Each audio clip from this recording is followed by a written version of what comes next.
রহমান রহিম। আসসালামু আলাইকুম। আমার ছাদ বাগান, ছাদের উপরে আমি ডাটা গাছ লাগিয়েছিলাম টবের ভিতরে।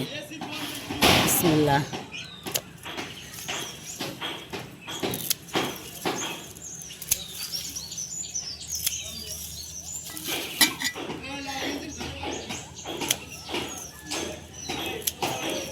যখন আপনারা ডাটা গাছ কাটবেন উপরে উপরে একটু একটু রেখে দিবেন, দেখবেন আলহামদুলিল্লাহ আবার গজাবে গাছ।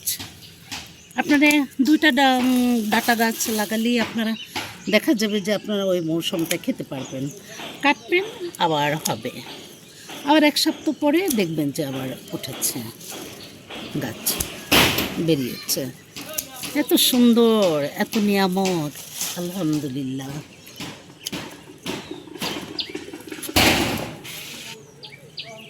আমার ছোট বৌমাকে আমি একটা ফুল গিফট করলাম।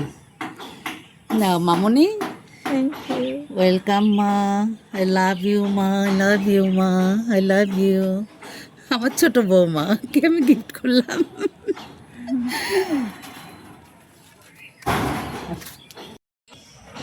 এই ফুলটা আমার বড় বৌমার জন্য। ও যখন আসবে, ও তো এখানে নেই, ওকে আমি দিলাম। মামনি তোমার জন্য এটা। আই লাভ ইউ মা। রহমান রহিম। আসসালামু আলাইকুম। আমি প্যানে তেল দিয়ে দিলাম, পেঁয়াজ দিয়ে দিলাম। এখন আমি চিংড়ি মাছ দিয়ে দিচ্ছি।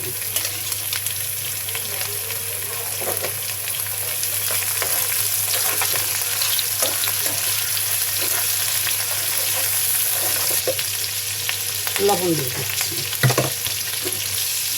হালকা হলুদ দিয়ে দিচ্ছি।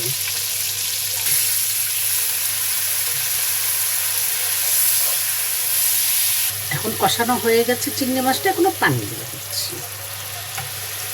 কাঁঠালের বিচিগুলো দিয়ে দিচ্ছি।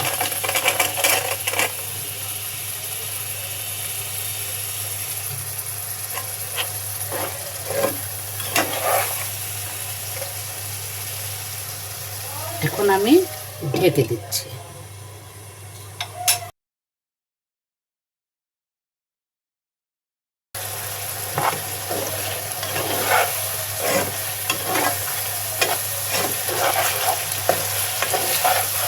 ঝোল দিয়ে দেবো।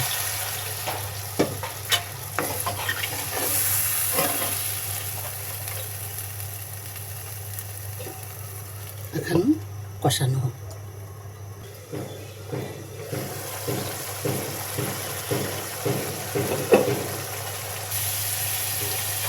অর্ধেক ফাঁকা করে রেখে এখন আমি ডাঁটা শাক দিয়ে দিচ্ছি।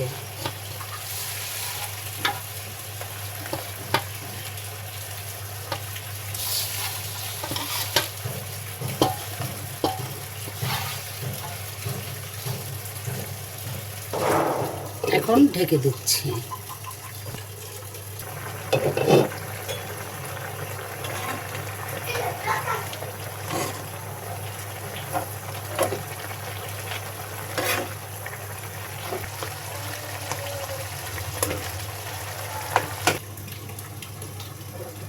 রান্নাটা আলহামদুলিল্লাহ হয়ে গেছে।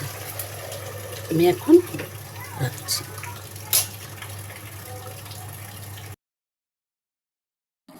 আমার ডাঁটা শাক দিয়ে চিংড়ি মাছ আর কাঁঠালের বিচি দিয়ে রান্না করলাম। তরকারিটা খেয়ে দেখবেন এবং রান্না করে দেখবেন কেমন হয়। ভালো যদি লেগে থাকে তাহলে সাবস্ক্রাইব করবেন, লাইক করবেন, শেয়ার করবেন। ভালো থাকবেন সবাই। আসসালামু আলাইকুম।